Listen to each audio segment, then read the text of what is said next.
entre Rommel y Wavell, su contraparte inglesa, en Medio Oriente.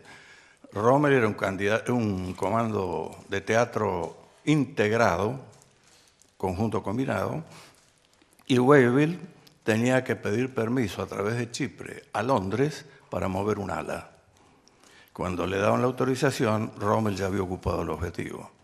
Quiere decir que frente a esta situación, todos los ejércitos del mundo adoptaron la doctrina conjunta. A su vez, la Segunda Guerra Mundial desarrolló operaciones en los hielos del Ártico o en las arenas calientes de África, razón por la cual la diversidad de las organizaciones estaban atadas siempre a los fines, a los objetivos, a las misiones a cumplir. Y a los efectos de sostener este sistema tan complejo con un presupuesto que siempre es escaso, se organizaron en todos los ejércitos del mundo, a partir del 45, 46, 47, organizaciones permanentes, llamaríamosle del tiempo de paz, en rigor no es tan así, y organizaciones para el combate. Las organizaciones permanentes tienen nombres conocidos porque vienen desde la historia. Hoy ya no se combate con batallones, con regimientos o con brigadas. Se combate con equipos de combate, fuerzas de tarea, agrupaciones mecanizadas, blindadas, transportadas, lo que fuere. Porque se traslada de la organización permanente de menor costo, que son los batallones, los regimientos, las brigadas, segregando los elementos que exige el cumplimiento de la misión a la otra cadena de comando, que es paralela. Recordemos que las paralelas no se tocan. Quiere decir que entre la organización permanente de carácter administrativo que tiene en su cabeza a los Estados Mayores Generales, hay una a la par, paralela, que tiene en su cabeza a los Estados Mayores conjuntos y a las organizaciones que, a través de la organización para la campaña o la organización para el combate, se llama orden de batalla u organización para el combate, se produce en cada uno de los planes que exige la misión a cumplir.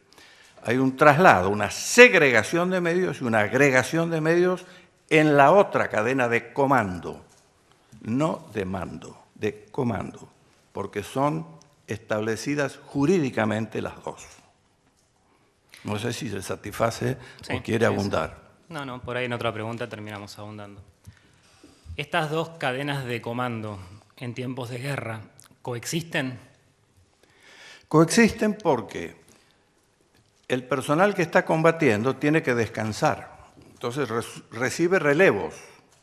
Estos que están capacitando o que están proveyendo los materiales, que están tomando nota ya sea desde la incorporación hasta la baja de todos los problemas administrativos, cuando hay que reemplazar a un elemento que está combatiendo, se lo retira a través del reemplazo que sale de la organización permanente. Ese es el único contacto que hay.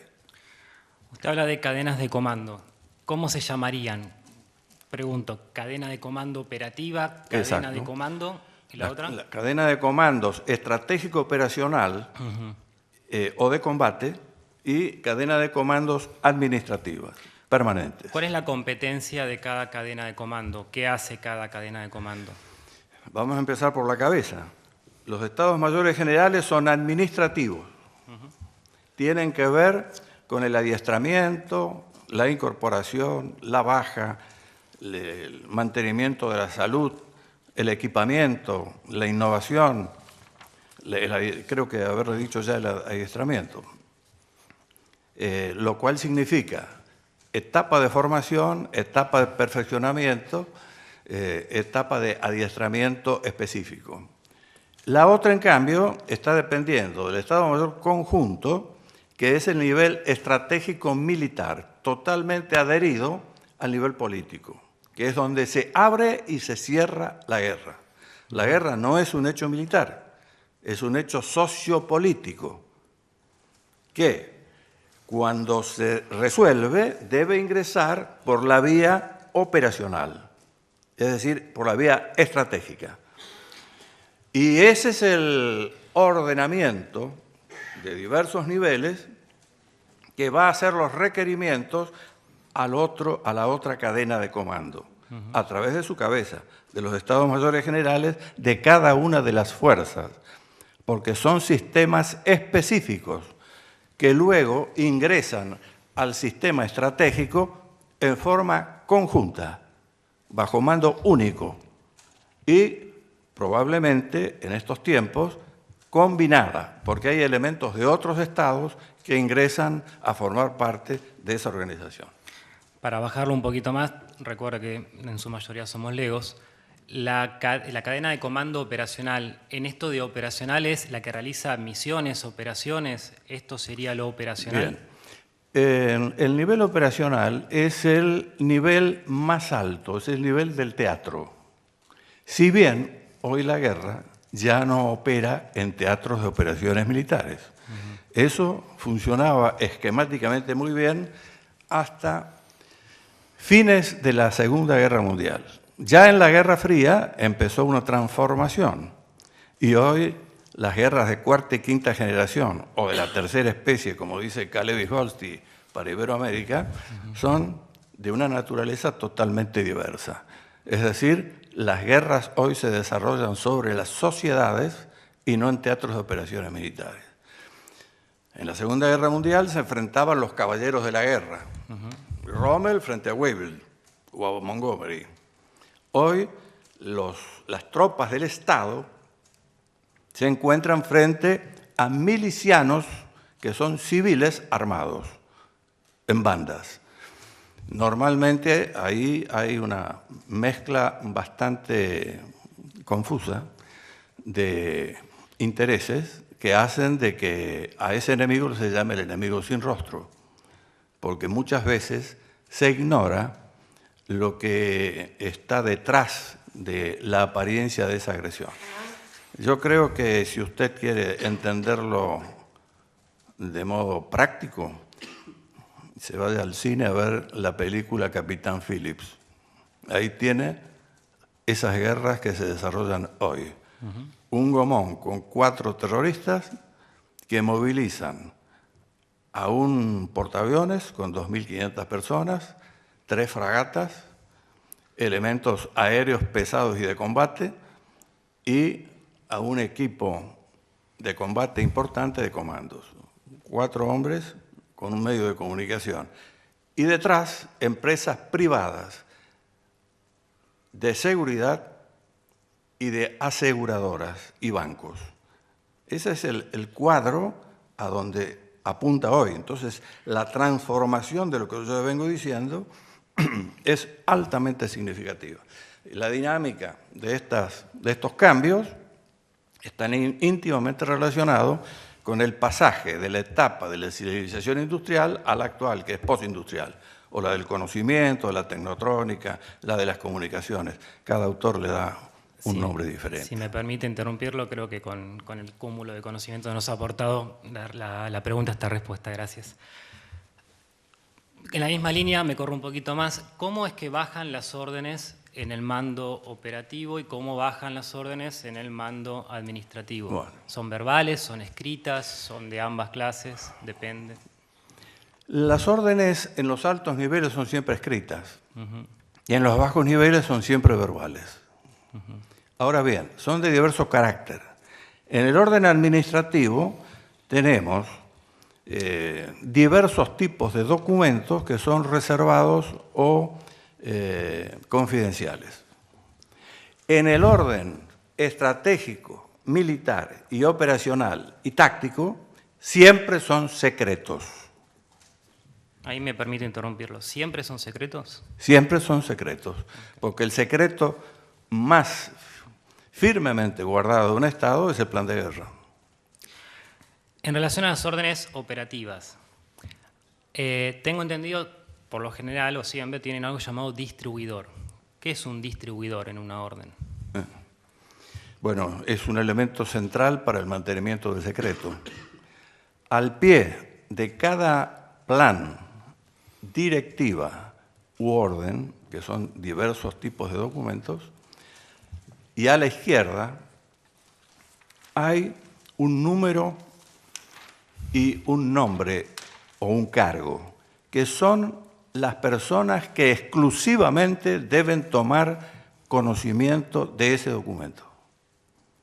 Si alguien tomara conocimiento de este documento, está cometiendo un delito, está quebrando el secreto militar.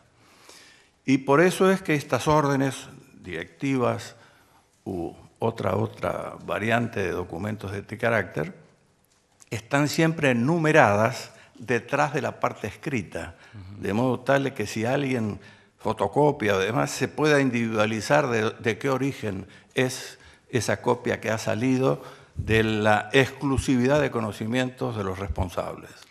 Le hago una pregunta más. ¿Está familiarizado con el concepto, con un concepto militar, necesidad de saber? ¿Lo escuchó nombrar alguna vez el concepto de necesidad de saber?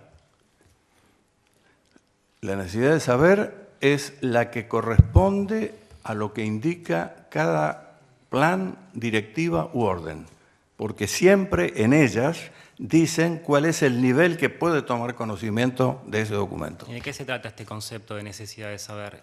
¿Está vinculado con esto del secreto, con esto del distribuidor o es algo distinto? Cuando usted juega el truco, antes de cantar en vido no muestra las cartas.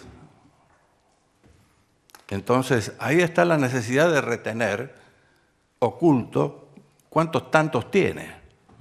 Nadie muestra las cartas antes de tiempo. Entonces, por eso es que el documento preserva lo que se va a hacer. San Martín lo decía claro. Cuando le preguntaban qué va a hacer, decía, si mi almohada lo supiera, la quemo. Gracias. Violar el secreto de una orden operativa. Es un delito. Es un delito. ¿Conlleva algún tipo de sanción? ¿Conlleva algún tipo de sanción? ¿Está sancionado de alguna manera? Exactamente. En los tiempos viejos estaba en el Código de Justicia Militar. Hoy está en manos de la Justicia Federal. Es un delito penal. Lo voy a sacar un poco del tema órdenes y voy a pasar a otro concepto militar. ¿Puede explicarnos qué es un elemento orgánico y qué es un elemento agregado? Un poco de esto ya quizás lo dijo cuando explicó la organización en tiempos de guerra y tiempos de paz, pero le pido un poquito más de precisiones. ¿Qué es un elemento entonces orgánico y qué es un elemento agregado? Cuando se habla de elemento orgánico, se está hablando de un cuadro de organización fijo, preestablecido. Los batallones de infantería tienen una organización tipo establecida y todos son iguales. Esa organización es donde el hombre ingresa, lo cuidan en su salud, lo capacitan, le proveen los medios, lo instruyen y en un momento determinado lo segregan y pasa a otra organización que no es orgánica, sino que está atada a una misión que puede durar 15 días, 3 meses, 1 año, según el nivel y el tipo de operación. Una vez que el área de personal del comando operacional correspondiente entiende que haya agotamiento en el personal, pide el relevo y entonces se segrega otro elemento que reemplaza, se llaman tropas de reemplazo, a las que están activas. Y vuelven nuevamente al descanso, a la recuperación y demás. Usted hace un rato dijo que son 2 mandos, el administrativo y el operacional, que no se cruzan, no se tocan. No se tocan para nada. Profundizando un poco el concepto y le pregunto, ¿tiene alguna responsabilidad el mando administrativo por las órdenes o por el cumplimiento o por la forma en que se cumplen las órdenes en el mando operacional? Absolutamente no. Okay. Es imposible, porque incluso desconoce qué están haciendo. Por esto del secreto de las órdenes. Él está ocupado en su misión, que es el adiestramiento, que eso sí, el plan que establece el Estado Mayor Conjunto, los comandos operativos de teatro, son los que le indican cuáles son las prioridades de capacitación del personal que en su momento van a recibir. Le hago otra pregunta, un ejemplo. Cuando una organización militar segrega un elemento y lo recibe otra organización militar. Si los términos no son correctos, le voy a pedir disculpas desde ahora, pero bueno, me voy a manejar en estos términos, digamos, organización militar a la cual le quitan un elemento, organización militar que recibe un elemento. Segrega y recibe, supongo que sean los términos. Segrega y agrega. Segrega y agrega, claro, tiene mucha lógica. Bueno, cuando el elemento segregado y agregado es devuelto a lo que vendría a ser su organización de origen, supongo que se llama así, ¿la organización que lo devuelve hace algún tipo de informe respecto del desempeño de ese elemento mientras lo tuvo agregado? Es una responsabilidad, porque la responsabilidad administrativa incluye la calificación, en particular de los cuadros. El que tiene la responsabilidad de la calificación anual, si cumple lo que corresponde administrativamente y el tiempo de segregación supera los 15 días, los 30 días, le va a solicitar a la otra cadena de comando que le envíe un informe del periodo en que se desempeñó ese cuadro en las operaciones. ¿Ese informe qué información incluye? ¿Qué es lo que le informa? Los puntos que tiene el pliego de calificaciones, que tiene unas 5 hojas, donde se lo califica al hombre en todos sus aspectos. En ese informe, la organización que recibió y devuelve, ¿explica cuáles son las órdenes que emitió mientras lo tuvo asignado? Explica la conducta y las aptitudes de los cuadros que estuvieron operando para que quien le corresponde hacer la calificación tenga ese dato, que es fundamental. Pero indudablemente que es mucho más valioso en algún momento, el dato de una persona en su desempeño operacional que el que tiene diariamente en el cuartel mientras está en situación de adiestramiento. ¿En ningún momento revela cuál es la misión que cumplió? ¿Eso sigue siendo secreto? Mire, eso el jefe del mando administrativo lo sabe por los diarios, porque ya ocurrió. El secreto hay que guardarlo hasta tanto se cumple con el objetivo y la misión. Después usted encontrará los partes de guerra, como los leíamos en Estrella Roja o en Evita Montonera por un lado y los informes que daba el Ministerio de Defensa por el otro. ¿El secreto no subsiste luego de la misión? ¿El secreto no subsiste luego de la misión? El secreto era mientras la operación no se había realizado. Normalmente los relevos se hacen en forma oportuna, ¿no? Cuando se está en el medio del cumplimiento de una misión. Está bien. ¿Y este informe que manda indica cuál era la misión cumplida? No. No lo indica. Repito, se llena un formulario, que usted lo puede pedir, el personal, en donde se lo califica al hombre desde su actitud hasta los partes de enfermo o los problemas disciplinarios que ha tenido. Y la organización que lo recibe, digamos, la organización original de ese elemento, cuando califica la actividad total del elemento en el término de un año. Toma nota de lo que fue ese hombre que se califica a lo largo del tiempo que estuvo en el orden administrativo y se toma muy en cuenta lo que ocurrió cuando estuvo en el orden operacional. Indudablemente que es muy importante, pero quien califica es el jefe administrativo, porque la calificación es un acto administrativo. Okay. Le agradezco mucho, General Abuel. De momento yo al menos no tengo más preguntas. Gracias. Gracias, doctor Mestula.